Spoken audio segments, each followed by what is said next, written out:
Niharika, an MSc Business Analytics student in Durham University, and today I'm going to be telling you my study abroad story. If I had to describe living abroad in one sentence, it would be this: it's the moment you realize your life now has two homes and two versions of you. My story begins on a warm morning in Bangalore, India, surrounded by suitcases that refused to close, friends who were on the verge of tears, my mom's endless reminders, and the familiar chaos of a home I'd soon be far away from. Standing at the airport, passport in hand, I felt two opposite emotions pulling at me: the fear of leaving everything I knew and the excitement of discovering who I could become. When I landed in a new country, the first thing that struck me wasn't the cold, it was the quiet. No pressure cooker whistles, no auto rickshaw horns, no neighbors shouting across balconies, just empty streets, new smells, and the overwhelming realization that this was my new life, whether I felt ready or not. The transition honestly felt like learning to walk again. Everything was different: the buses, the food, the accents, even the way people smiled. And don't even get me started on the groceries. Picking up the right vegetables abroad felt like a full academic module that no one warned me about. But those small confusions, those awkward moments, that's where independence really begins.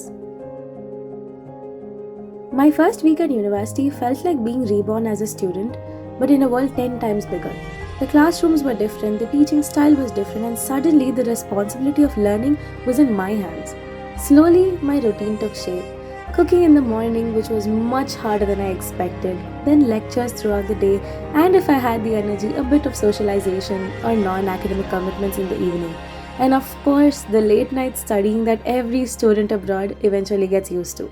Assignments felt heavier, discussions were more open, and every class had students from different countries bringing different perspectives.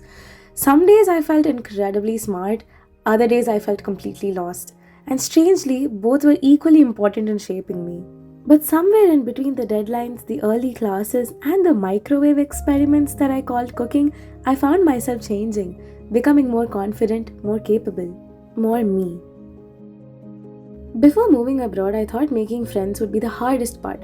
But the universe has a very funny way of bringing people to you when you really need them. Like the girl who sat with me simply because we were from the same country, or the person who called me at 2 a.m. saying, "Aurora outside, come now." Or the friend I instantly bonded with because we were both determined to visit every Harry Potter filming location we could reach together. These weren't accidental friendships, they became my support system. We shared food, shared stress, shared homesickness. We studied together, explored together, and sometimes just sat quietly knowing that being understood is its own kind of comfort. In those moments, I realized something beautiful. You don't just find a community abroad, you build one, brick by brick, memory by memory. Student life abroad isn't glamorous all the time. It's early morning alarms, cooking because you have no choice, budgeting like your life depends on it, attending classes all day, managing laundry, and squeezing in late night study sessions, sometimes while half asleep. But amidst all the chaos, there are the moments that make everything worth it. Watching the northern lights for the first time, seeing autumn leaves turn colors you've only seen in movies, laughing with friends over burnt rotis, or walking home after a long day thinking, "I'm really doing this. I'm building a life in another country." Those quiet victories, they are the true highlight reel of studying abroad. Living abroad taught me that growth is not loud or dramatic.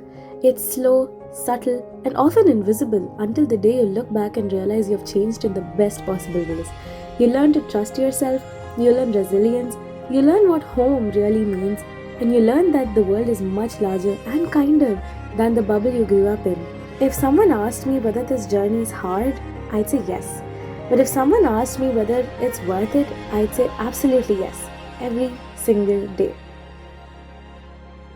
To anyone dreaming of studying abroad, remember this: your story begins the moment you gather the courage to take that first step.